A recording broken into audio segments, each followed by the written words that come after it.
The entire lobby froze when Kim Tae-sung raised his voice. "Where are you going wearing that thing?" Seoul's most feared Korean mafia boss had never shouted in public before. His men watched closely, waiting for the woman to shrink. She didn't. Amara stood calmly, her indigo head wrap catching the light. The symbols stitched into it were old, deliberate, worn only by women who never needed permission to enter dangerous places. She looked at him, not scared, not impressed. Then she smiled. "It's interesting," she said softly, "that you think I dressed for you." A quiet tension crept into the room. Kim Tae-sung felt it, an unfamiliar pressure behind his eyes. For no reason he could explain, the thought crossed his mind. This woman already knows how my night ends. He straightened, masking it with anger. But the warning had already landed, and she hadn't even raised her voice. Before the story continues, let me say this. If these stories comfort you, entertain you, or make you feel understood, please subscribe. It's free, but it means everything to this channel. Now, let's continue. The Lotus Hotel was Kim Tae-sung's territory. Every politician, businessman, and underground player in Seoul knew the 17th floor belonged to him. The penthouse suite, the private elevator, the guards who never smiled. Amara had walked past all of it, not as a guest, not as an employee. She'd walked through the lobby like she owned the air itself, heading toward the restaurant where her monthly meeting was about to begin. That's when he shouted. His men had never heard him raise his voice. Kim Tae-sung was known for whispers that felt like knives, for silence that made men confess. His reputation was built on control so absolute that anger would have been beneath him, until her. She stood there now, 5'6" of calm audacity, her indigo head wrap catching the chandelier light. The fabric was wrapped in a style he didn't recognize, high, regal, with golden thread forming symbols that seemed to shimmer when she moved. Her dress was simple, black, professional, but the head wrap made her impossible to ignore. "You can't go in there," he said, his voice returning to his usual controlled tone. "That section is closed." "No, it isn't," Amara replied. Her accent was American, but something older ran underneath it. "Mr. Kim, I'm here to eat, not to interfere with your business. The restaurant has 43 tables. You've reserved 12. Surely you can spare one for a woman who's come a very long way." "How do you know how many tables you reserved?" She smiled again, and this time it reached her eyes.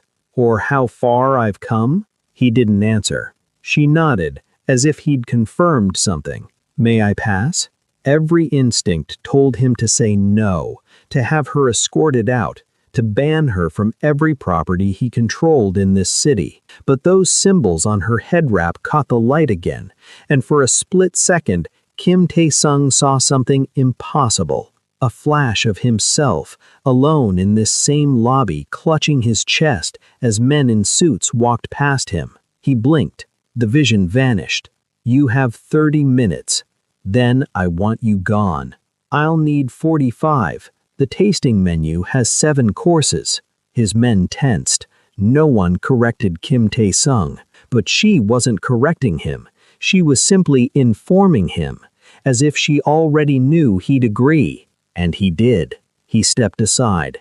As Amara walked past, she paused, just for a moment, close enough that he could smell something faint and unfamiliar. Sage and something sweeter, older. "Your mother wore indigo," she said quietly, "on the day she told you to be careful with power." Kim Tae-sung went very still. "You've never told anyone that," he said. "No," Amara agreed. "You haven't." Then she walked into the restaurant, and Kim Tae-sung stood in the lobby, his heart pounding for reasons he couldn't name. His right-hand man, Min-jun, appeared at his elbow. "Should I have her removed?" "No." "But sir," "I said no." Kim Tae-sung's voice was sharp. Watch her. Don't approach, just watch. Minjun bowed and disappeared. Kim Tae-sung stood there for another moment, staring at the restaurant's entrance. Your mother wore indigo. No one knew that. He'd been 7 years old, sitting in their small apartment while his mother wrapped her hair before going to clean houses in Gangnam. She'd worn an indigo scarf, not a head wrap like Amara's, but the color was exact. Be careful with power, Tae-sung-a, she'd said, because it makes you blind to what's standing right in front of you. He'd never forgotten, and he'd never told anyone. Amara sat at table 17, by the window overlooking Seoul's glittering skyline. She ordered the tasting menu, in perfect Korean, her pronunciation flawless enough to make the server pause. From his private booth across the restaurant, Kim Tae-sung watched her through the glass partition. She ate slowly, deliberately. Between courses, she'd look out the window, her fingers tracing absent patterns on the tablecloth, the same symbols from her head wrap. His phone buzzed. Minjun's text read, "She checked in yesterday. American passport. Dr. Amara Okoye, professor of cultural anthropology, Columbia University. No criminal record, no debts, no connections to any organization we know." Kim Tae-sung typed back, "Why is she here? She's giving a keynote at Seoul University tomorrow on prophecy and power in modern systems." He stared at the text, then at her. She was looking directly at him now, through the glass, through the distance. She shouldn't have been able to see him clearly from there. His booth was darkened, designed for privacy, but she saw him. She raised her wine glass. Not a toast, just an acknowledgement. Then she smiled and returned to her meal. Kim Tae-sung set down his phone. "Sir?" One of his associates, a man named Park, cleared his throat. "The contract you wanted to review. Later." "But the deadline." "I said later." Park fell silent. Kim Tae-sung couldn't look away from her. 45 minutes later, exactly as she'd predicted, Amara finished her meal. She paid. He watched the server's surprised face when she left a 30% tip, and stood. She walked toward the exit, toward him. Kim Tae-sung's men shifted, ready to intercept. He raised one hand. They froze. Amara stopped at the glass partition of his booth. This close, he could see her face clearly. Mid-30s, maybe. Skin like polished mahogany. Eyes that held something ancient despite her youth. "Thank you for the table," she said. "You didn't need my permission." "No," she agreed, "but courtesy costs nothing. What do you want?" It was the question he always asked. Everyone wanted something. Amara's smile was gentle, almost sad. "To give you a warning," she said. "About what?" "About the choice you'll make 3 days from now." She tilted her head. "The symbols on my gele, do you know what they mean?" "No. They're Nsibidi. My grandmother taught them to me. She learned from her grandmother, all the way back." Amara touched the golden thread on her head wrap. "This one means vision. This one means consequence. And this one," she indicated a spiral pattern, "means the thing that returns." Kim Tae-sung felt that pressure behind his eyes again. "You're going to tell me my fortune?" His voice was cold, mocking. "No, you don't believe in fortune." Amara's expression didn't change. "But you believe in patterns. You've built your entire empire on understanding them. Who moves when? Who breaks first? Who stays loyal?" He was right. He hated that he was right. 3 days, she continued. "You'll be offered a partnership. It will look like expansion, like safety. The man who offers it will use all the right words. How do you know? But there's a symbol you won't see." She dropped her voice, taking on a quality that made the air feel heavier. "The spiral, the thing that returns. What you take from him, you'll owe threefold. And the debt will come when you're most certain of your power." Kim Tae-sung stood up abruptly. His men tensed. Amara didn't move. "You walked into my territory," he said quietly, dangerously. "You interrupted my evening, and now you're threatening me with riddles." "Not threatening, warning." She met his eyes. "There's a difference. Get out." "I'm going." But she didn't move yet. "Mr. Kim, my grandmother used to say that powerful men make the same mistake. They think the world revolves around their choices. But sometimes," she touched her head wrap again, "the world is simply revolving. And if you stand in the wrong place at the wrong time, it crushes you." "I'm not afraid of being crushed." "I know." And there was genuine sympathy in her voice. "That's why it's going to hurt so much." She turned and walked away. Kim Tae-sung watched her go, his heart pounding with something between rage and fear. 3 days. He didn't believe in prophecy, didn't believe in mystical symbols or warnings from strange women in indigo head wraps, but his mother's voice echoed anyway. "Be careful with power. It makes you blind to what's standing right in front of you." If you're enjoying this story, drop a comment below and let me know where you're watching from. Don't forget to like and subscribe to Love and Tension for more stories like this. Kim Tae-sung didn't sleep that night. He told himself it was business keeping him awake. The shipment arriving Thursday, the police captain who needed convincing, the usual pressures of running an empire built on fear and leverage.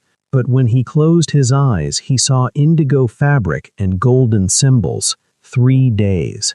By morning, he'd convinced himself it was performance art, some elaborate con.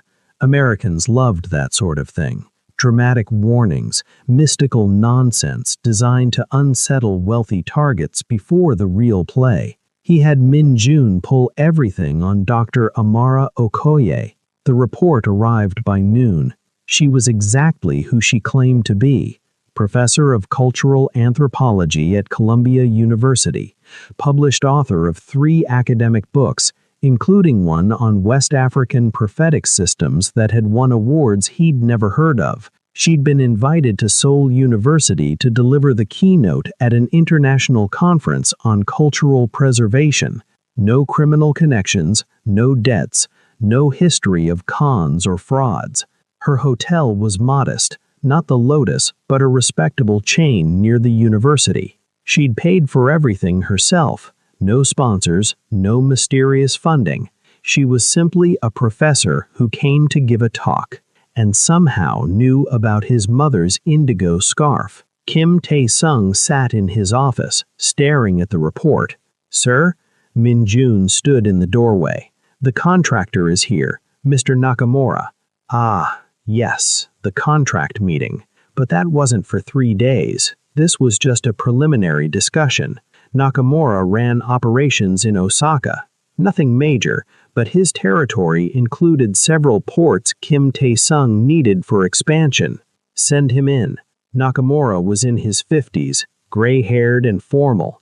He bowed low. They conducted business in Japanese. Kim Tae-sung's was fluent, discussing shipping routes, police jurisdictions, profit splits. It was routine, until Nakamura said, "I have a proposal, but I'd like to present it properly. May I return in 3 days? I'll have all the documentation prepared." Kim Tae-sung went very still. 3 days? "Yes. Thursday evening, if that suits you." Nakamura smiled. "I believe you'll find it worth your time. It's a significant expansion opportunity. Very safe, very profitable. It will look like expansion, like safety." Amara's voice echoed in his mind. Kim Tae-sung forced himself to smile. "Thursday is fine." After Nakamura left, Min Jun returned. "Thoughts, sir?" "Run a deep background. Everything. I want to know who Nakamura's borrowed from, who he owes, every partnership he's ever made." "Sir, we already—" "Everything." Min Jun bowed and left. Kim Tae-sung stood and walked to his window. Seoul stretched below him, a kingdom he'd built through violence and strategy. He'd clawed his way from poverty to power, survived 3 assassination attempts, outlasted rivals who'd been born into their positions. He didn't believe in prophecy, but he believed in preparation. The next evening, Kim Tae-sung did something he never did. He went to the university. The conference was public. The keynote was open to anyone willing to sit through an academic lecture. He wore casual clothes, jeans, a leather jacket, and sat in the back row of the auditorium. Dr. Amara Okoye stood on stage in professional attire. No indigo head wrap today, but her natural hair was styled in an elegant updo. She looked every bit the professor, complete with a slide presentation and academic citations. But when she spoke, the room went quiet. We often think of prophecy as magic, as supernatural prediction. But in many African cultures, prophecy is simply pattern recognition. It's the ability to see where the threads are pulling, where tension leads. She clicked to the next slide, an image of woven fabric, complex and geometric. My grandmother was an expert weaver. She could look at a piece of cloth and tell you where it would tear, not because she was psychic, but because she understood tension. She knew which threads carried too much weight, which patterns created weakness. Kim Tae-sung leaned forward. Power systems are the same, Amara continued. They follow patterns. Empires fall the same way across centuries, not because of prophecy, but because they repeat the same structural mistakes. They overextend. They trust the wrong allies. They mistake control for stability. She clicked again. The screen showed a spiral pattern, identical to one on her head wrap. This is the symbol for the thing that returns. In Ncbd writing, it represents cycles. Karma, if you want to use that word. But really, it's simpler than that. Her eyes scanned the audience. It means what you do comes back, not as punishment, just as pattern, as inevitable consequence. She wasn't looking at him specifically, but Kim Tae-sung felt like every word was aimed at his chest. The lecture continued for another 40 minutes, academic, scholarly, citing sources and studies. But underneath it all was that same current he'd felt in the hotel lobby. She's not predicting the future, she's reading the pattern. After the lecture, students crowded the stage with questions. Kim Tae-sung waited until the crowd thinned, then approached. Amara saw him and smiled. "Mr. Kim, I didn't think you'd come." "You knew I would." "I thought you might." She gathered her notes. "Did you learn anything?" "That you're very good at your job." "Thank you. That doesn't mean you can read my future." Amara tilted her head. "No, it means I can read your present. The future just follows naturally." She paused. "Has Mr. Nakamura scheduled his meeting yet?" Kim Tae-sung's jaw tightened. "How do you know about Nakamura?" "I don't, not specifically." She gestured to the auditorium around them. "But men like you always have someone like him circling, someone offering expansion, safety, partnership." Her voice softened. "It's the pattern, Mr. Kim, not prophecy. And if I refuse his offer, then you break the pattern." She said it, like it was the simplest thing in the world. The spiral only returns if you feed it. If you don't take the bait, there's nothing to come back. What's he offering that's so dangerous? "I don't know the details. I'm not psychic," Amara smiled. "But I know the shape of it. He'll offer you something you've wanted for a long time, access you've been denied, respect you feel you're owed, and the price will seem reasonable. But he's borrowing what he's offering from someone bigger, someone you don't know about yet, and when they call in that debt, it won't be Nakamura who pays. It'll be whoever he partnered with." Kim Tae-sung's hands clenched. "You could be lying. This could all be manipulation." "It could be," Amara agreed easily, "but you'll know on Thursday. When he makes his offer, pay attention to one thing, where his funding comes from. If he can't give you a clear answer, walk away." "Why are you telling me this?" "Because I saw you standing in that lobby shouting at me about my head wrap, and for just a moment, you looked exactly like my uncle did. 6 months before he lost everything.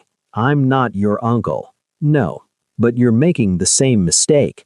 She picked up her bag. He thought respect meant never showing weakness, never trusting warnings, never admitting he might not see everything. And what happened to him? He died, she said simply.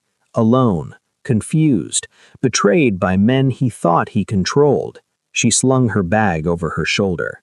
I don't want that for you, Mr. Kim.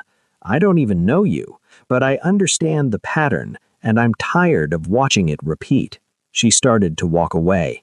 Wait, Kim Tae-sung said. She paused. Why the head wrap? Why dress like that if you knew it would provoke a reaction? Amara looked back at him, and for the first time he saw something vulnerable in her expression. Because women in my family have worn these symbols for 7 generations, we wear them as protection, as warning, as a way of saying, we see the patterns you don't. She touched her hair. I wore it that night because I knew a powerful man needed to be unsettled, needed to be reminded that there are older powers than fear. That's arrogant. Yes, she smiled, but so is thinking you own a hotel lobby. Then she left, and Kim Tae-sung stood in the empty auditorium, his mind racing. Wednesday passed in a blur of routine business, but Kim Kim-sung couldn't focus. Min-jun's deep background on Nakamura had revealed something interesting. 3 months ago, Nakamura took a sudden trip to Macau, private jet, no business explanation. He returned with significantly more liquid capital. Who did he meet with? Kim Tae-sung asked. We don't know yet, but I'm working on it. Thursday arrived. At 6 p.m., Nakamura walked into Kim Tae-sung's office wearing an expensive suit and carrying a leather folder. Mr. Kim, he said warmly, thank you for seeing me. They sat. Nakamura opened his folder and slid papers across the desk. I'm offering you access to 3 major port operations in Japan, Osaka, Yokohama, and Kobe. Full partnership. You handle distribution on our end. You handle procurement on yours. Profit split? 60-40 in your favor. Kim Tae-sung scanned the documents. The numbers were extraordinary. This was expansion he'd wanted for 5 years. Access that had been blocked by Japanese organizations who saw him as an outsider. Why now? Kim Tae-sung asked. The landscape has changed, Nakamura said smoothly. The old guards are retiring. New opportunities are opening up. I need a reliable Korean partner. You need Japanese access. It's logical. Who's funding this? The question came out sharper than he intended. Nakamura's blinked. I'm sorry. These operations require significant capital, infrastructure, bribes. Where's your funding coming from? My own operations, naturally. 3 months ago, you couldn't afford this scale. Now you can. Someone's backing you. Who? A pause. Mr. Kim, I don't think... Then we're done. Kim Tae-sung stood. Thank you for your time. Wait. Nakamura stood as well, his composure cracking. You're walking away from this opportunity because of paranoia? I'm walking away because you can't answer a simple question. It's not a simple question, it's... Nakamura stopped himself, collected himself. There's a consortium, Chinese investors, very private, very legitimate. They're funding expansion throughout Asia. Names. I can't give you names. They value discretion. Kim Tae-sung smiled, and it wasn't kind. Then they can keep their discretion and their ports. He walked Nakamura to the door himself, the ultimate dismissal. After Nakamura left, Min-jun appeared. Sir, find out everything about this Chinese consortium. Everything. Kim Tae-sung's voice was hard. And send flowers to Dr. Okoye at her hotel. Sir, orchids. Purple, with a note that says, pattern recognized. Min-jun bowed, confused but obedient. Kim Tae-sung returned to his office and stood at the window. The spiral only returns if you feed it. He'd almost fed it. The thought sent cold understanding through him. If he'd accepted that partnership, he'd have been tangled with investors he couldn't identify, owing debts he couldn't calculate. What you take from him, you'll owe threefold. Downstairs, his phone buzzed. A text from an unknown number. You broke the pattern. That's harder than you think. He stared at the text, then typed, "Who are you really?" The response came immediately. Someone who understands that power without vision is just walking blind. Your mother tried to teach you that.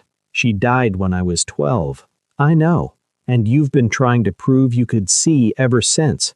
But you can't see everything alone, Mr. Kim.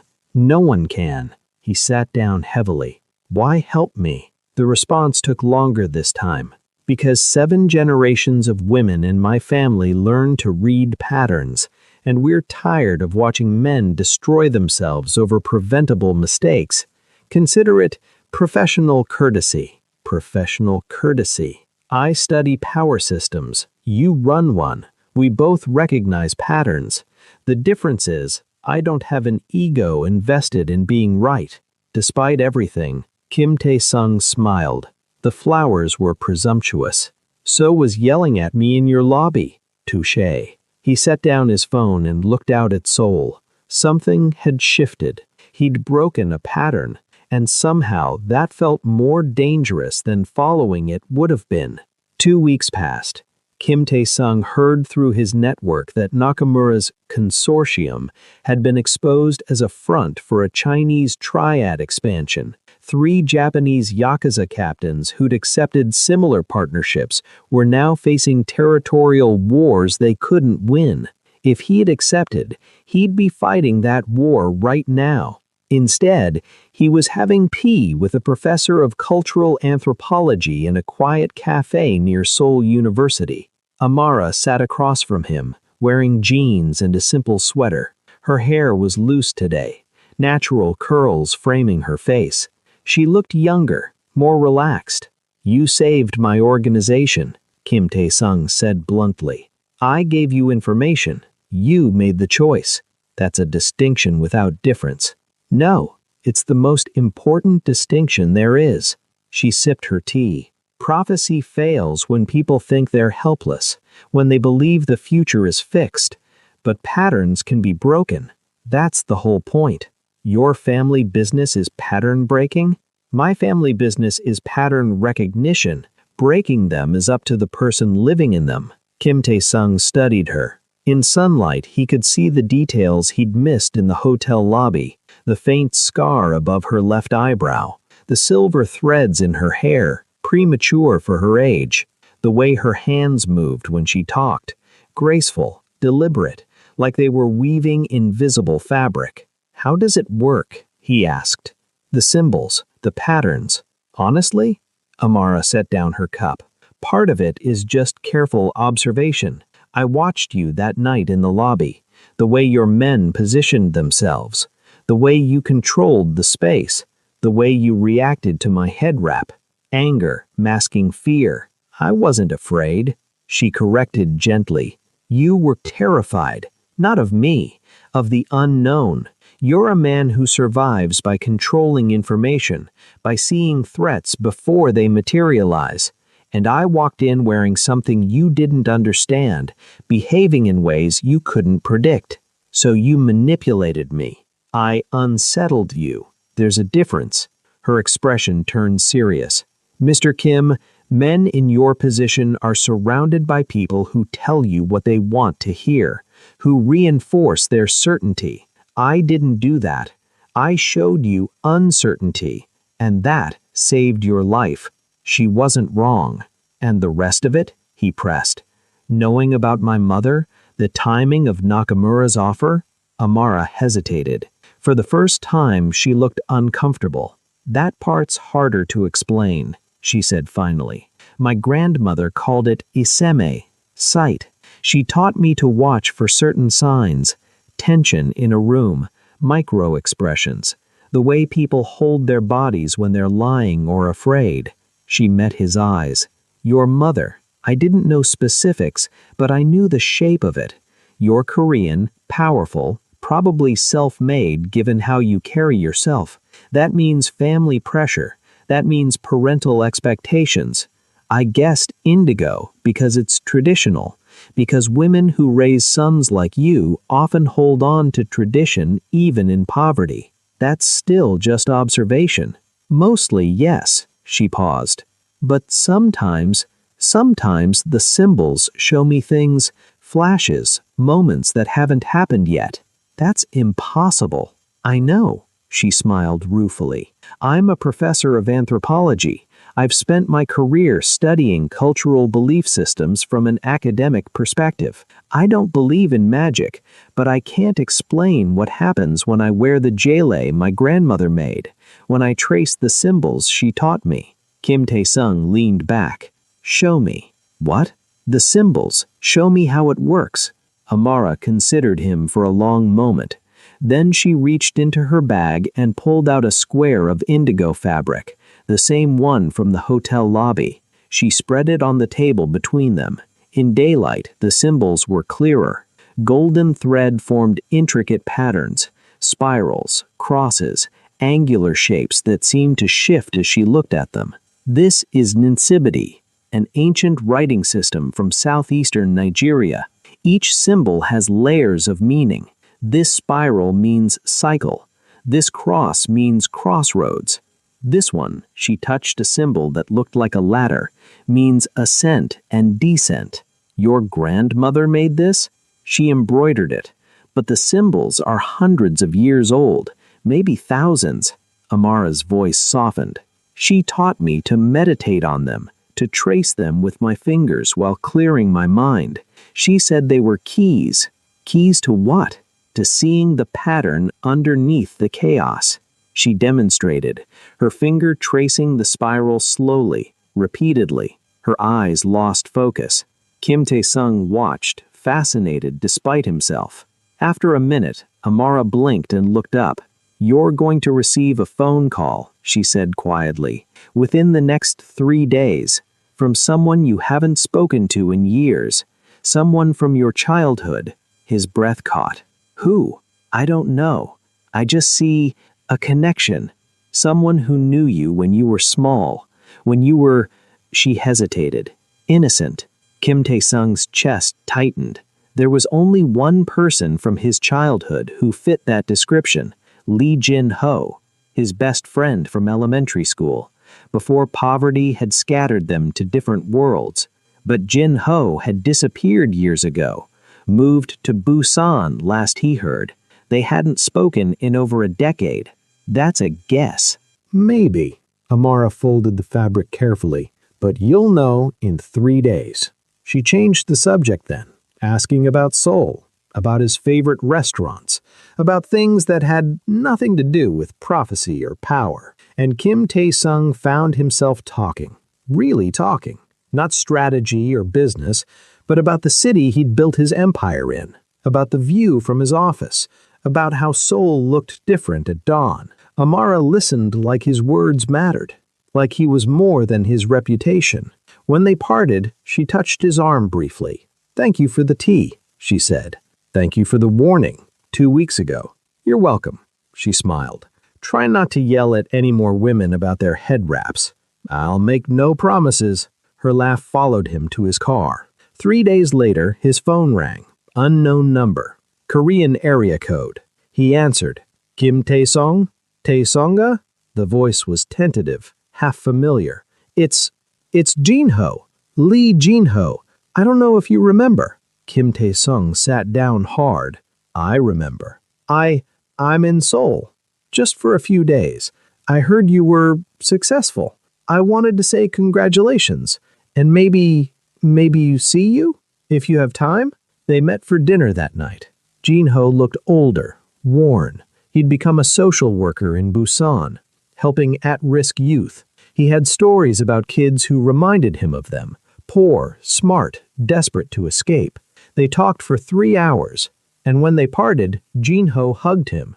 I'm proud of you, Jin-ho said. Not because you're powerful, because you survived. That's harder. After he left, Kim Tae-sung sat in his car for a long time. Then he texted Amara. How?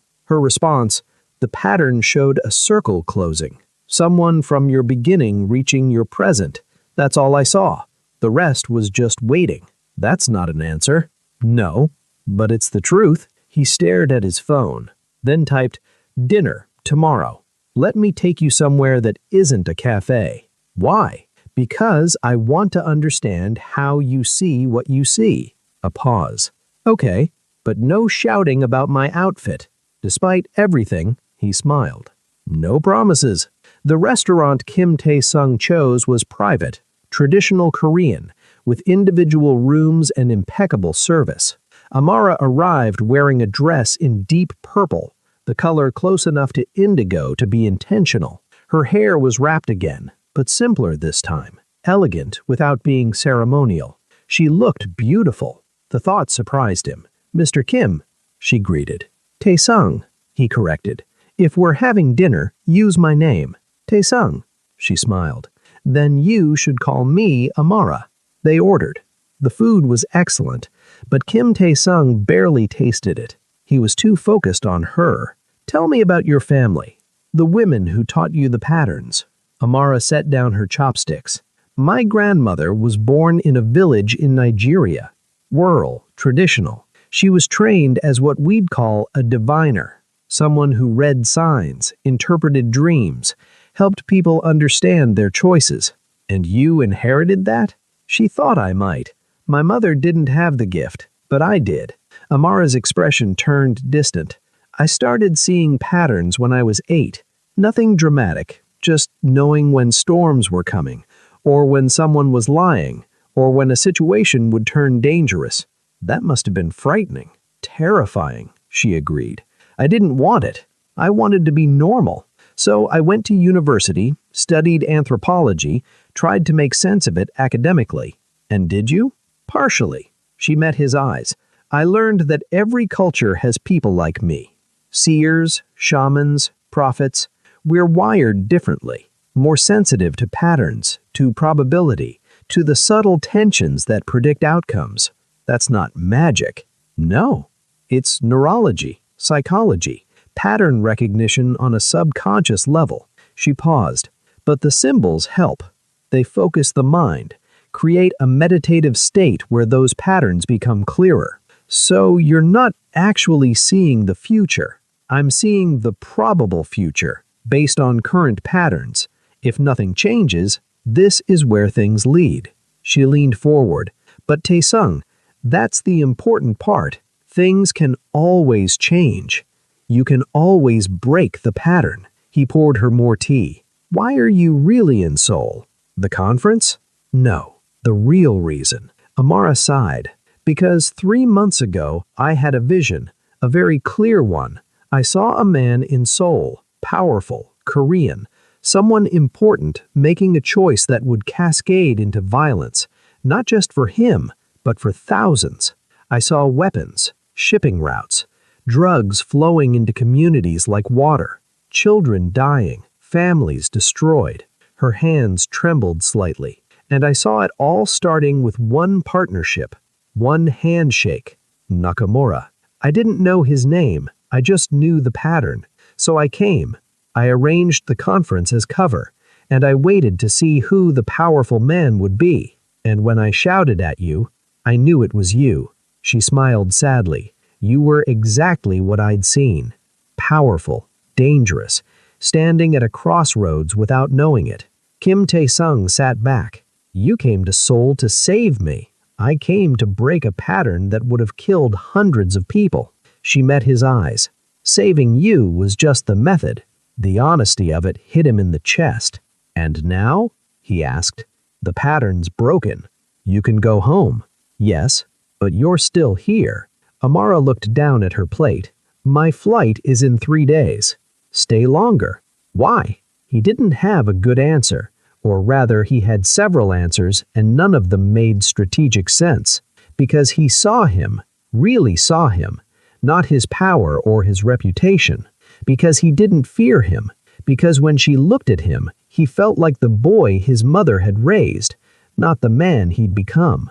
"Because I want to understand you better," he said finally. You mean you want to control what I see? No. The word came out firmer than he intended. I mean I want to know you. Not Dr. Okoye, not the pattern reader, you. Amara studied him for a long moment. That might be dangerous, she said softly. For who? Both of us. But she didn't say no. She stayed. Amara extended her trip by 2 weeks. She told her department she was conducting additional field research. The truth was more complicated. Kim Tae-sung showed Seoul through his eyes, not the tourist version, but the real city, the neighborhoods where he'd grown up, the restaurant where his mother had worked, the bridge where he'd decided to survive no matter the cost. I was 16, he said, standing at the railing, sitting right here. I'd just been beaten for the 3rd time that month by gang members who said they owed them protection money. Amara stood beside him, listening. I had 2 choices, he continued. Keep being a victim or become dangerous. He looked at her. I chose dangerous. And you've been dangerous ever since. Yes. Are you proud of that? The question surprised him. Most people would never ask. I'm alive. That's better than the alternative. That's not an answer. Kim Tae-sung turned to face her fully. No, I'm not proud. I'm necessary. There's a difference. Necessary for what? For survival. For the people who depend on me. For maintaining order in chaos. Amara touched his hand on the railing. Tae-sung, do you know what the saddest pattern I see is? He shook his head. Men who become monsters to survive, then forget how to stop being monsters when the threat is gone. Her voice was gentle. You're still fighting like you're 16 and desperate, but you're not anymore. You're 43. You've won. You can stop now. If I stop, I become vulnerable. You're already vulnerable. You're just pretending you're not. The truth of it stung. They stood there in silence, the river flowing below them, Seoul's lights reflecting on the water. Teach me, he said finally. Teach you what? To see patterns the way you do, to stop reacting and start understanding. Amara smiled. That takes time. I have time, if you're willing to stay. She squeezed his hand. 2 more weeks, then I have to return to New York. Then teach me what you can in 2 weeks. The lessons began the next day. Amara brought her grandmother's fabrics, not just the indigo jele, but others. Crimson with black symbols, white with silver thread, each one meant for different purposes. This isn't magic, she reminded him as they sat in his penthouse. This is meditation, focus, learning to quiet the noise and see what's actually there. She taught him to trace the symbols, to breathe in rhythm with the patterns, to let his mind unfocus until the threads of probability became visible. Don't force it, she said. Let it come to you. Kim Tae-sung was terrible at it initially. His mind was too active, too strategic, too busy planning 3 moves ahead. But Amara was patient, and slowly something shifted. One evening, tracing a spiral pattern for the 100th time, Kim Tae-sung saw it. Not a vision, not clearly, but a sense, a feeling. Min Jun was lying about something. The thought came from nowhere, but it felt certain. There, Amara said softly, watching his face. You felt it. How did you? Your breathing changed. Your eyes focused on something not in this room. She smiled. That's how it starts. A feeling, an intuition that's stronger than it should be. The next day, Kim Tae-sung confronted Min Jun about finances. His right-hand man broke down immediately. He'd been skimming small amounts for years, thinking it would never be noticed. Kim Tae-sung should have been furious. Instead, he felt oddly calm. Why? He asked. My daughter, Min Jun said, tears in his eyes. Her medical bills. I was desperate. You should have told me. You don't show weakness to Kim Tae-sung. The words hit hard because they were true. Kim Tae-sung paid the medical bills, docked Min Jun's pay to recover the stolen amount, but he didn't fire him. You're loyal. Loyalty is rare. Don't betray it again. Min-jun bowed deeply, shocked. That night, Amara smiled at him. You're learning. Learning what? That seeing the pattern is only half. Choosing how to respond to it is the other half. She touched his face gently. The old you would have killed him. I should have. But you didn't, because you saw the whole pattern. The fear, the desperation, the humanity. Her thumb brushed his cheekbone. That's growth, Tae-sung. He caught her hand, holding it against his face. I don't want you to leave, he said quietly. I know. Stay. For how long? As long as you want. Amara's expression turned pained. Tae-sung, I have a life in New York, a career, responsibilities. Bring them here. It's not that simple. Why not? She pulled her hand back gently. Because you're asking me to reorganize my entire life around you. And I've seen that pattern before too. Women who become satellites of powerful men, who lose themselves in someone else's orbit. I wouldn't do that to you. You wouldn't mean to, she corrected. But patterns are strong. They pull even when we resist. Kim Tae-sung stood, frustration rising. So what then? We just stop? You go back to New York and I go back to being blind? You're not blind anymore. You've learned to see. With you. Because I was the teacher. But Kim Tae-sung, she stood as well, facing him. You don't need me to see patterns. You need me because you're lonely. And I need you because you make me feel less strange. But need isn't the same as sustainable. What would make it sustainable? I don't know, she admitted. I've never been in this situation before. They stood there, the tension between them electric and painful. Then Amara did something unexpected. She took out the indigo jele and wrapped it around her hair, right there in his living room. Then she sat on his couch and patted the cushion beside her. Come here, she said. He sat. She took his hands and placed them on the fabric over her knees. Trace the spiral. With me this time. Their fingers moved together, following the golden thread. Amara closed her eyes. Show me the pattern, she whispered. Kim Tae-sung felt it, that shift in consciousness, that falling into something deeper, and then he saw it. Not a vision, exactly, more like a feeling given shape. He saw himself, months from now, standing in his office, alone, successful, powerful, empty. He saw Amara in New York, teaching her classes, publishing her papers, respected, accomplished, lonely. Two people who'd found something rare, letting it slip away because neither knew how to bridge the gap between their worlds.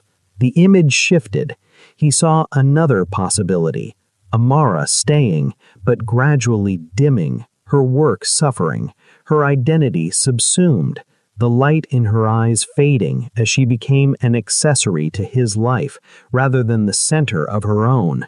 That possibility hurt worse. Then a third image, himself in New York, out of place, restless, his empire crumbling in his absence. Both of them miserable. I see it, he whispered. I do too, Amara said, her voice thick. They opened their eyes together. There's no good pattern, he said. Not one that we can see right now, she squeezed his hands. But Tae-sung, patterns can be created, not just broken. We could make something new. How? I don't know yet, but I know this. I'm not ready to walk away, and neither are you. So we try? We try. He kissed her then, gently, like she was precious. When they broke apart, Amara was smiling through tears. I've never been this uncertain about a future before. Is that bad? No, she laughed softly. It's human. 3 months later, they had found a rhythm. Amara kept her position at Columbia but took a semester sabbatical. She lived in Seoul, in her own apartment, maintaining her independence. But most nights she ended up at Kim Tae-sung's penthouse.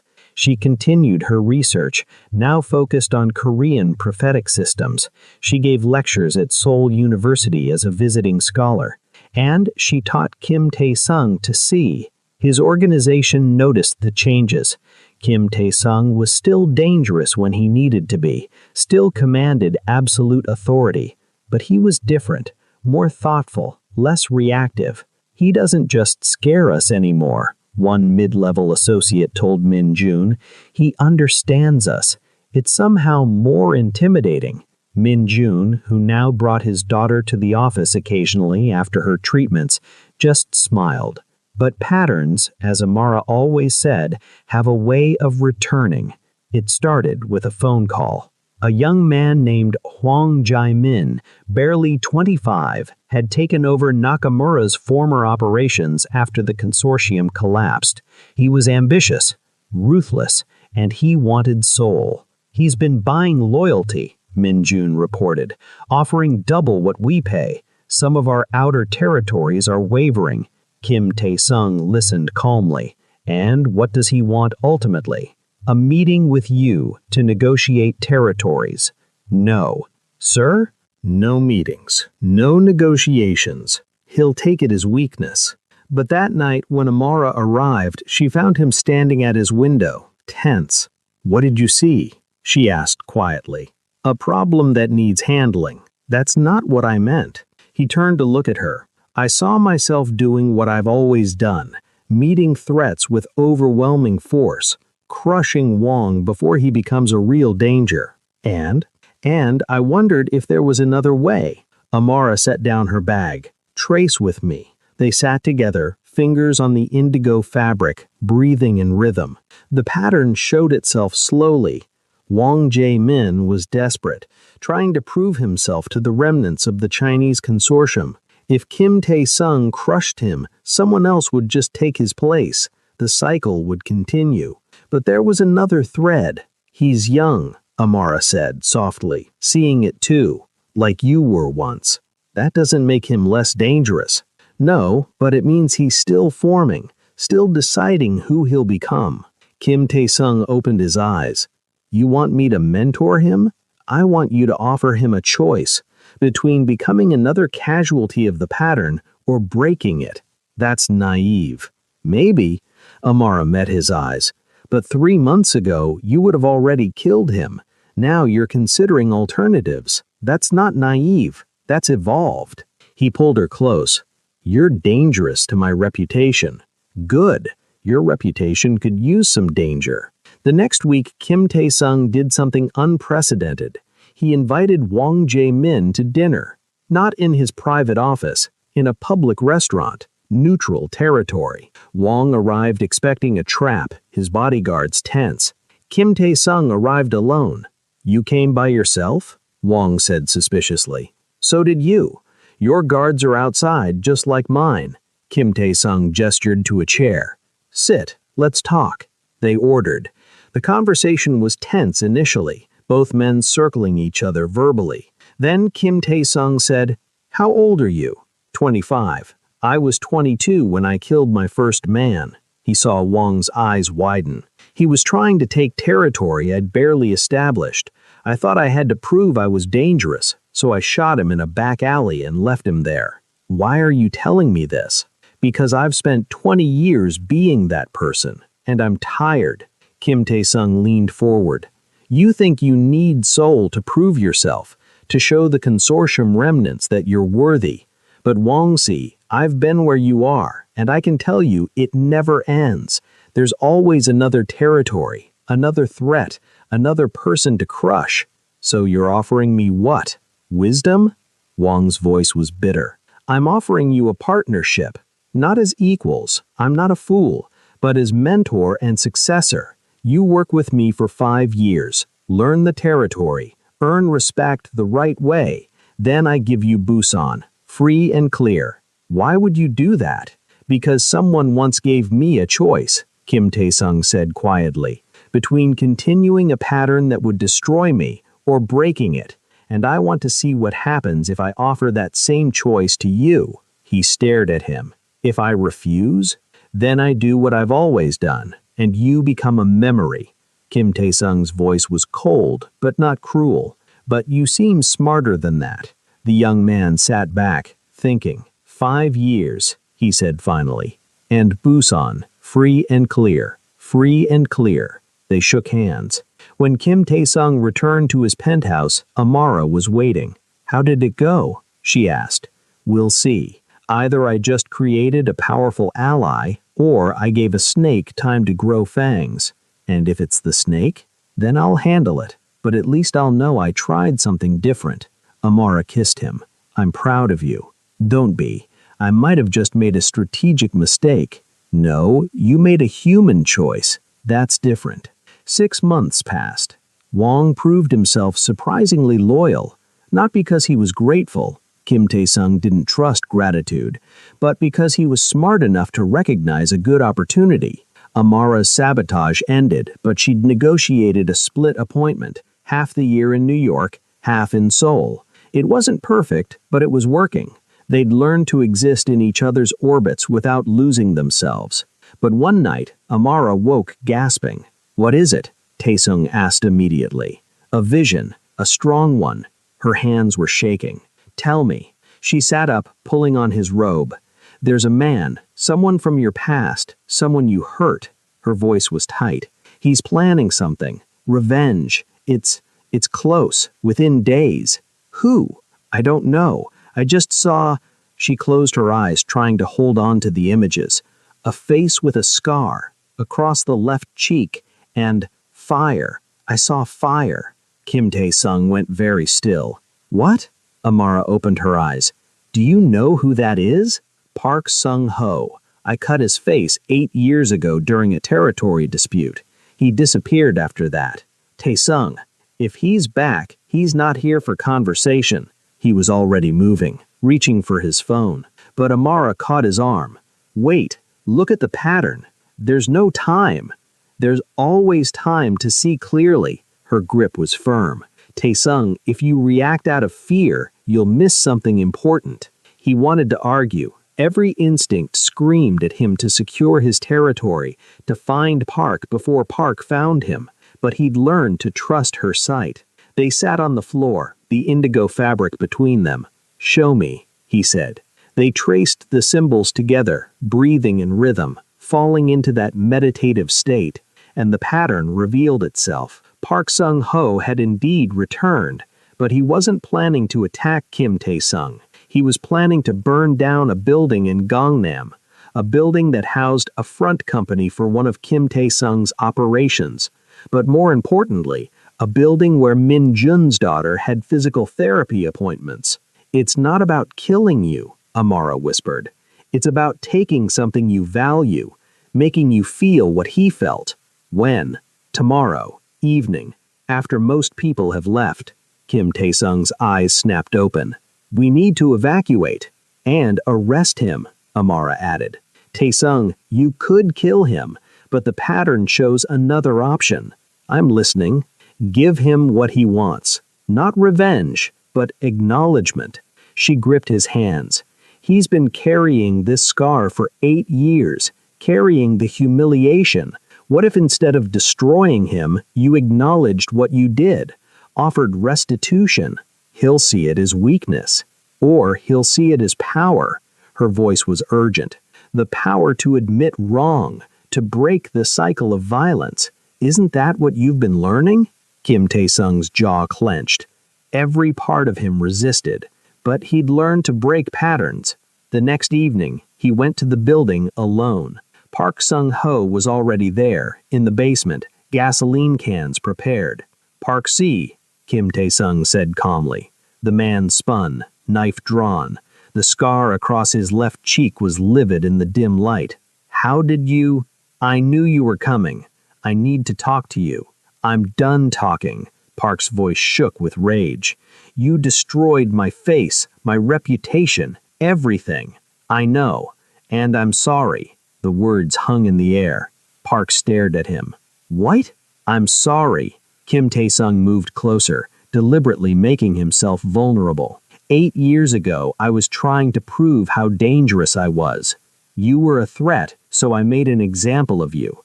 I took your face to take your power, and now you're here to finish the job? No, I'm here to offer restitution. He pulled an envelope from his jacket. 2 million won, enough for reconstructive surgery, for therapy, for rebuilding what I destroyed.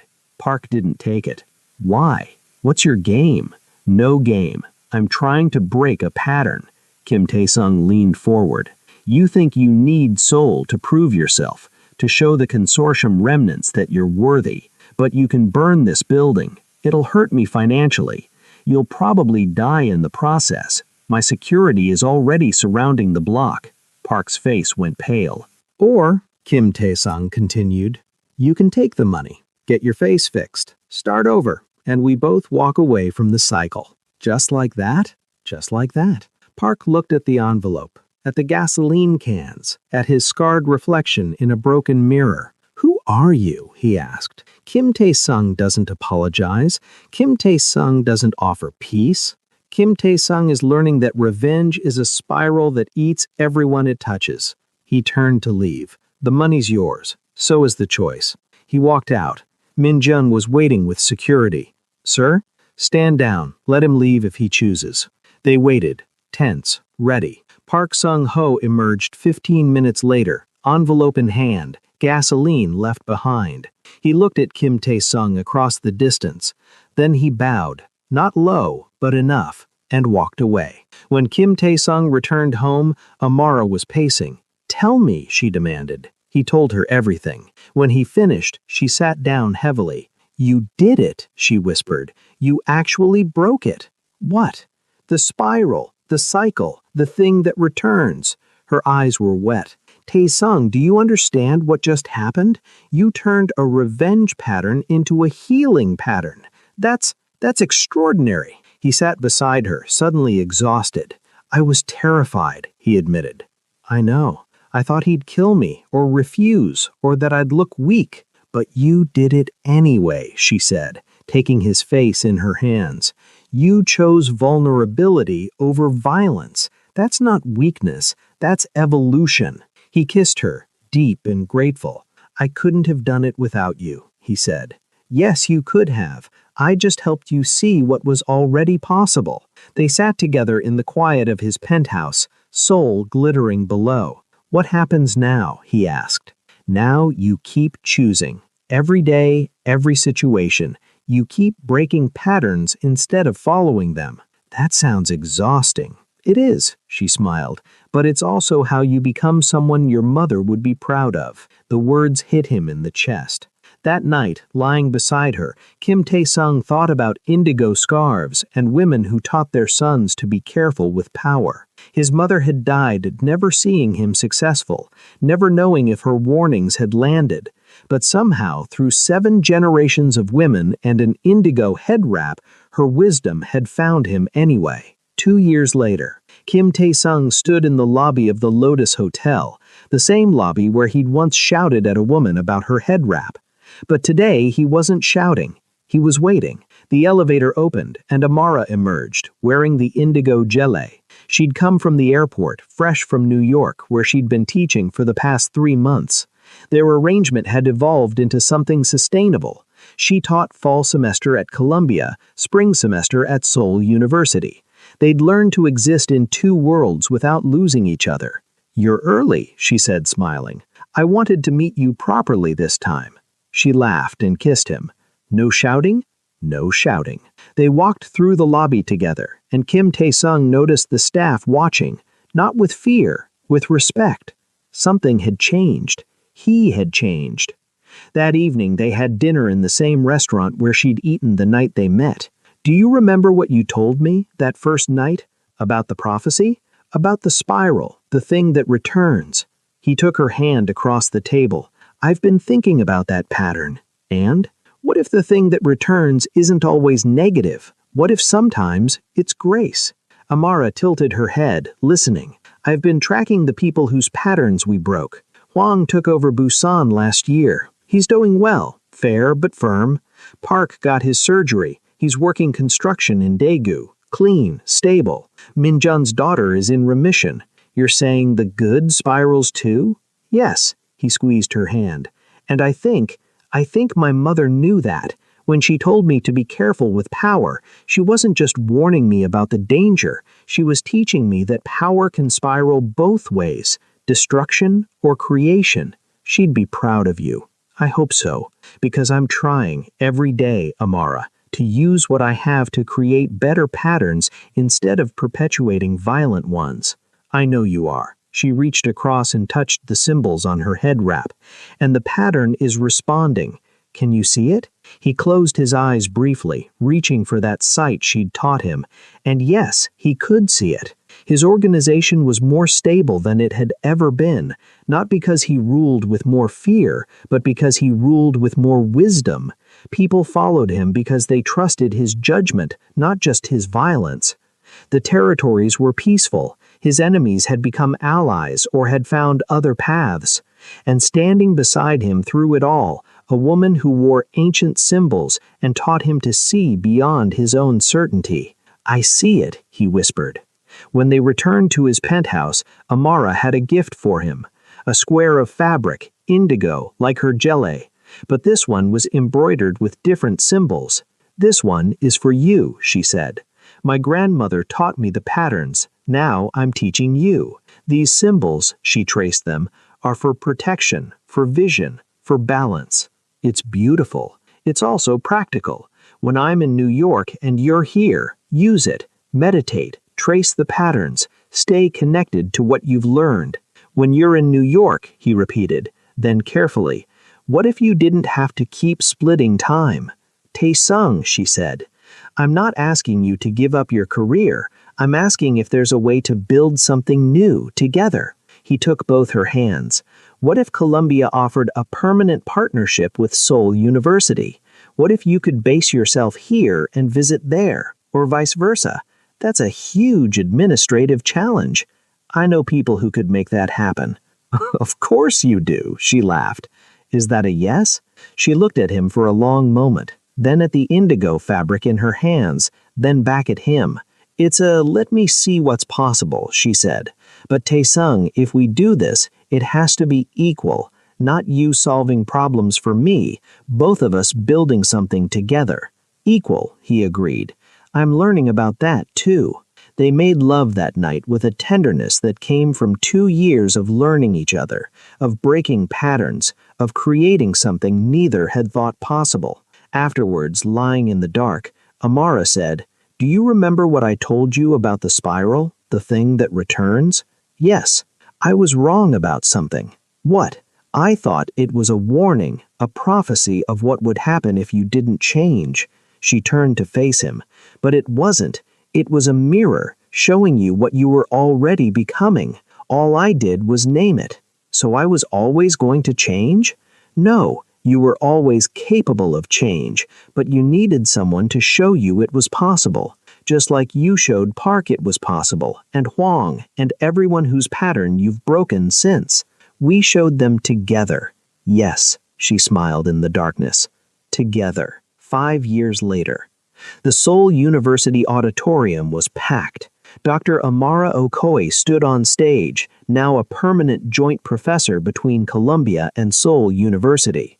Their arrangement had taken 2 years to negotiate, but it was working beautifully. Her topic tonight, Prophecy as Partnership, How Ancient Wisdom Transforms Modern Power.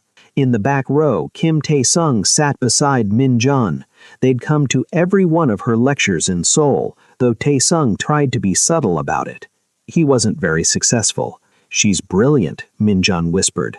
I know, Tae-sung replied. On stage, Amara was explaining Insibdi symbols to a rapt audience. These patterns aren't magic, she said. They're wisdom, accumulated knowledge passed through generations. My grandmother taught them to me. I teach them to my students. And someday, she smiled at someone in the audience, they'll teach them to their children. After the lecture, during the reception, a young woman approached Amara. Dr. Okoye, I wanted to thank you. Your work on prophetic systems helped me understand my own family's traditions. We're from Jeju. We have women who read signs too. Tell me about them, Amara said warmly. The conversation expanded. 3 more students joined, sharing stories of grandmothers who knew when storms were coming, aunts who could sense family trouble before it arrived, mothers who seemed to see their children's futures, pattern readers, all of them. Maybe we're not so rare, one student suggested. Maybe we're just usually silent. Then let's be loud, Amara said. Let's document these traditions before they're lost. Let's honor the women who carried this wisdom. As the reception wound down, Tae-sung appeared at her elbow. Ready? He asked. Almost. One more conversation. She turned to the students. Come to my office hours. Bring your family stories. Let's see if we can build something together. A database of East Asian and African prophetic traditions. The students lit up and hurried off to plan. You're going to be busy, Tae-sung observed as they walked to his car. Good. Busy is good. In the car, driving through Seoul's nighttime streets, Amara touched the indigo scarf wrapped loosely around her shoulders. Do you ever think about that first night when you yelled at me in the lobby? Often. Do you regret it? No. He glanced at her. If I hadn't yelled, we might never have really seen each other. Sometimes the pattern requires friction. That's very wise, Mr. Kim. I had a good teacher, Dr. Okoye. At home, their home now, a penthouse they'd redesigned together to honor both their backgrounds, Amara brewed tea while Tae-sung changed out of his suit. The walls held both Korean calligraphy and framed NCBD symbols, East meeting West, old wisdom speaking to old wisdom. I have something to tell you, Amara said when he returned. The tone made him look at her closely. Good or bad? Neither. Just a pattern I've been watching. She set down her tea. Tae-sung, your organization has fundamentally changed. You know that, right? I know we're more stable, more profitable. No, I mean it's no longer what it was. She leaned forward. 5 years ago, you ran a criminal empire. Now you run something closer to a protective association. You mediate disputes. You prevent violence. You help people transition out of crime into legitimate work. I'm still dangerous when I need to be. Yes, but you're dangerous in defense now, not offense. You've become what your mother probably hoped you'd be, strong enough to protect, wise enough to choose peace when possible. Tae-sung sat back, processing this. So what does that mean?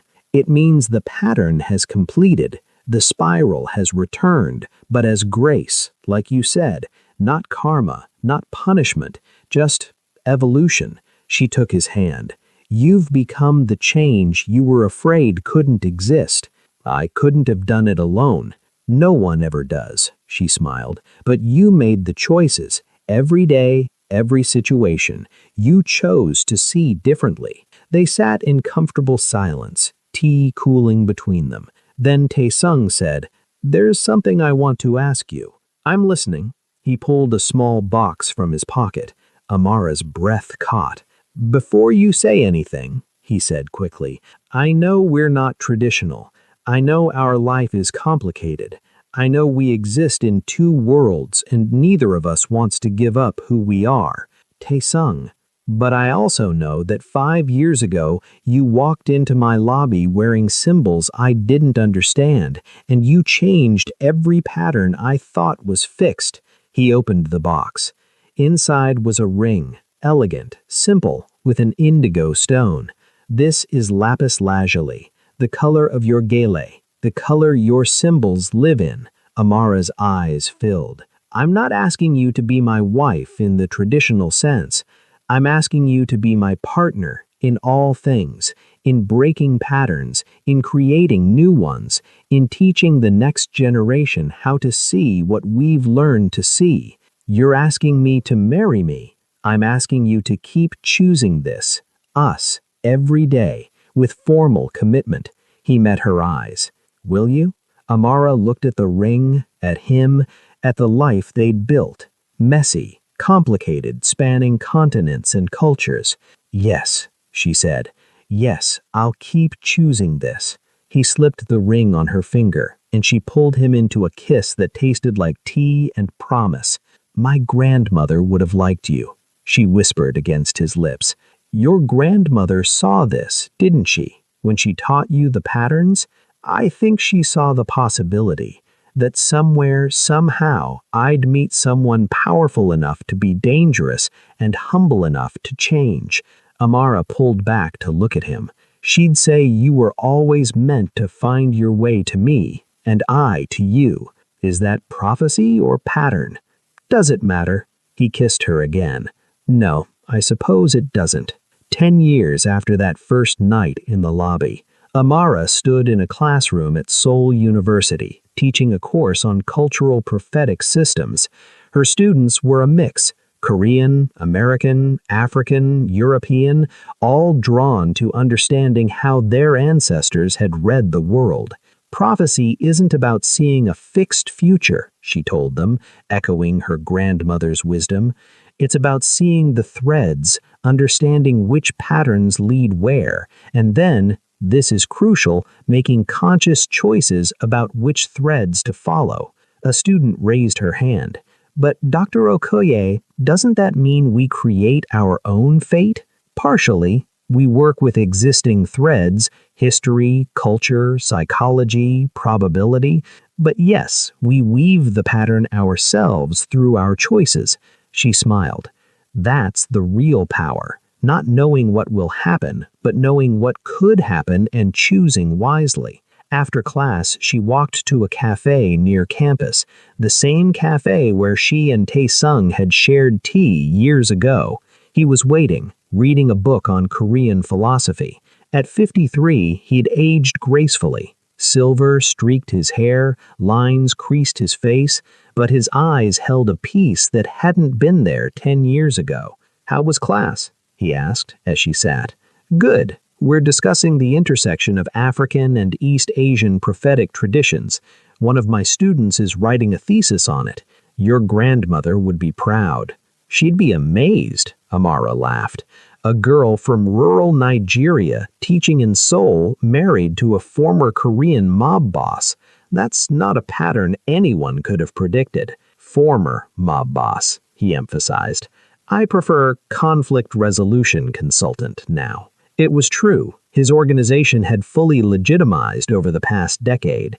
He still had influence, still commanded respect, but now he mediated disputes between businesses, helped police understand underground networks, and mentored young men trying to leave gang life. He'd become what he'd offered Hwang years ago, a bridge between worlds. "How's the book coming?" Amara asked. He grimaced. "Slowly. Turns out writing about power dynamics and personal transformation is harder than living it, but important. Yes."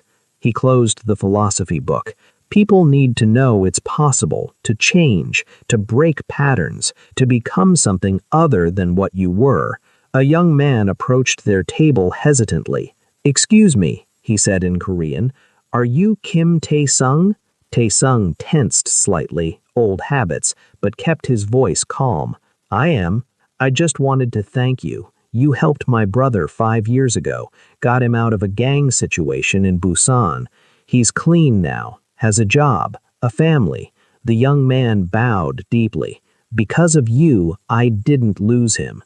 After he left, Amara reached across the table and squeezed Tae-sung's hand.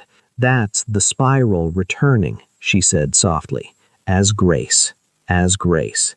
They finished their tea in comfortable silence, watching Seoul move around them. Later, walking home through streets Tae-sung had once controlled through fear, Amara said, "Do you ever wonder what would have happened if I hadn't come to Seoul that year?" "Often. And I think the pattern would have found another way." He glanced at her. "Maybe not with you specifically, but something would have broken through. My mother's warning was too strong. It was woven into me, waiting. So I was just the catalyst? No. You were the teacher, the mirror, the woman brave enough to walk into a dangerous man's territory and tell him he was blind." He stopped walking and turned to face her. "You were everything, Amara. Don't diminish that." She touched his face gently. "We saved each other. We did. At home, Amara unwrapped her hair and hung the indigo gele carefully on its hook. After 10 years, the fabric was softer, the golden symbols slightly faded, but they still held their power. I should make a new one, she mused. Why? Tae-sung came up behind her, wrapping his arms around her waist. That one has our whole story in it. Exactly. It's carried enough. Time to weave new patterns.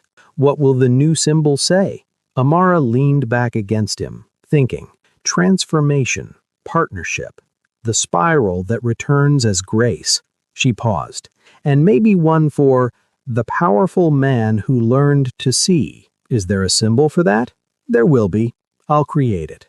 That night, as Seoul glittered outside their window, Amara sat at her grandmother's loom, shipped from Nigeria years ago, now set up in their study. She began weaving a new gele, indigo thread for her lineage, gold thread for wisdom, and silver thread, new, her own edition, for transformation. The symbols formed slowly under her fingers, spirals and crosses, circles and lines, each one a story, each one a pattern.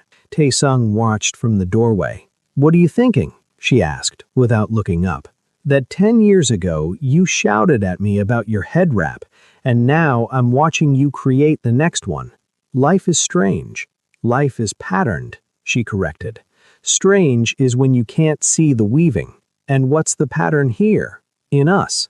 Amara paused her work and looked at him. Two people from different worlds, carrying different wisdom, meeting at the exact moment both were ready to change, learning to see what the other could see, creating something new together.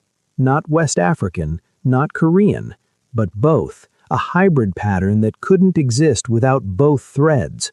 That's beautiful. That's true, she smiled. Beauty is just truth woven carefully. She returned to her work, and Tae-sung sat beside her, watching the symbols emerge. Teach me that one, he said, pointing to a new symbol she was creating. This means the thing that was predicted became the thing that was chosen. She guided his hand over the pattern. It's about agency, about the moment prophecy becomes decision. Like when you warned me about Nakamura? Exactly. I showed you the pattern. You chose to break it. The prophecy didn't make you do anything. It just revealed options you couldn't see alone. Tae-sung traced the symbol with his finger, memorizing it. Will you teach this to your students? I'll teach it to anyone who wants to learn, including you. You should come to my class sometime. Guest lecture, a case study in pattern recognition and personal transformation. People would be shocked. Kim Tae-sung talking about vulnerability and change? Good. Shock them. Show them it's possible. He considered this, then nodded. All right, I'll do it. Really? Really? If I've learned anything from you, it's that hiding wisdom helps no one. If my story can help someone else break their pattern, then it should be told. Amara set down her weaving and kissed him. Your mother would be so proud. Our mothers, Tae-sung corrected. Yours taught me to see, mine taught me to question. Together, they made this possible. 7 generations of women, Amara agreed, all leading here, to this moment, to us. They sat together in the quiet study, surrounded by symbols old and new, as Seoul hummed outside. And in that moment, if someone was able to see patterns the way Amara did, they would have seen threads of gold and silver and indigo weaving through time. From a small village in Nigeria to the streets of Seoul, from a mother's warning to a grandmother's wisdom, from a young man's violence to a mature man's peace, from a woman's isolation to a partnership that honored both paths. All of it connected, all of it intentional, all of it proof that prophecy was never about fate. It was about seeing clearly enough to choose wisely. 20 years after that first night, the Lotus Hotel had changed ownership. The new owner had turned it into a cultural center, part hotel, part museum, part community space. In the lobby where Kim Tae-sung had once shouted at a stranger, there was now an exhibition, Prophetic Traditions, from Nigeria to Korea. curated by Dr. Amara Okoye Kim. The exhibition displayed Nsibiti symbols alongside Korean fortune-telling traditions, African geles next to Korean bojagi wrapping cloths, showing the parallels, the wisdom that existed across continents. At the opening, Amara stood with Tae-sung, both now in their 60s. "Do you remember?" she asked, gesturing to the exact spot where they'd first clashed. "I remember every word," he replied. "You smiled at me and said, 'It's interesting that you think I dressed for you.' And you looked like you'd seen a ghost." I had. I'd seen the future I couldn't control. Thank God I couldn't control it. A group of students approached, some hers, some from Tae-sung's occasional lectures. "Professor Okoye Kim, we were wondering, the exhibition shows all these prophetic traditions, but does prophecy still work in the modern world?" Amara smiled. "What do you think prophecy is? Seeing the future? No. Prophecy is pattern recognition, and patterns are everywhere." She gestured around them. In algorithms, in social trends, in political movements, in personal relationships. We're surrounded by patterns. Prophecy is just the art of seeing them clearly enough to make wise choices. So, anyone can be a prophet? Anyone can learn to see patterns, Amara corrected. Whether you call yourself a prophet, or a systems analyst, or a therapist, or just a careful observer, you're doing the same work. Reading the threads, understanding consequences, helping people make better choices. And is that what you did for Professor Kim? The question was bold, but genuine. Tae-sung and Amara exchanged glances. "She showed me I was following a pattern that would destroy me," Tae-sung said simply. "And she gave me tools to see it for myself. After that, the choices were mine." "But how did she know?" the student pressed. "How did Professor Okoye Kim know what pattern you were in?" "Because she'd seen it before. In her uncle, in other men, in the history of power and violence across cultures. She recognized the shape of it." He looked at Amara with open affection. "And she cared enough to warn a stranger." "Even when he yelled at you about your head wrap?" asked another student, grinning. "Especially then," Amara laughed.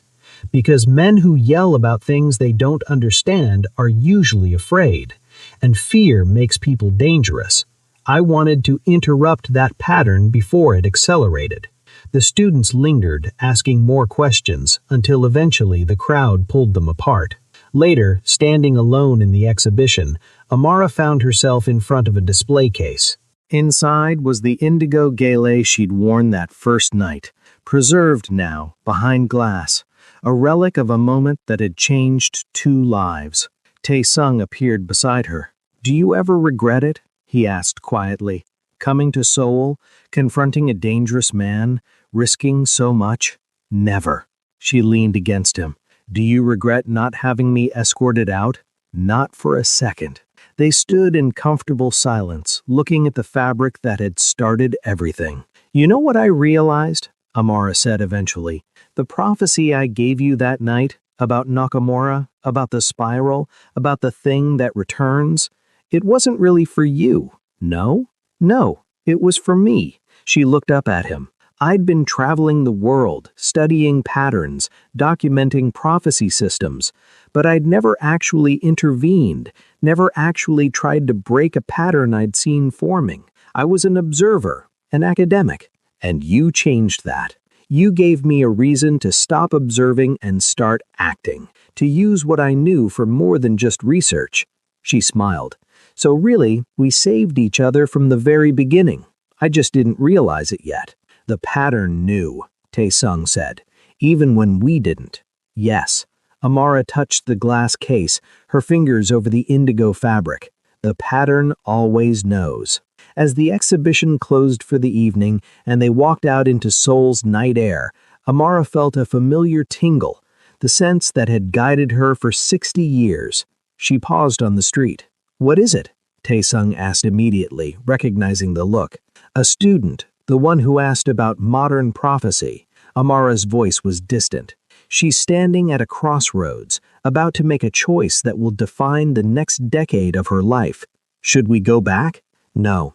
Amara shook her head slowly. She has to find her own way. We can't intervene in every pattern. Then why mention it? Because in 3 days, she'll come to my office, and I'll be ready to help her see what she needs to see. Amara smiled. The pattern is already in motion.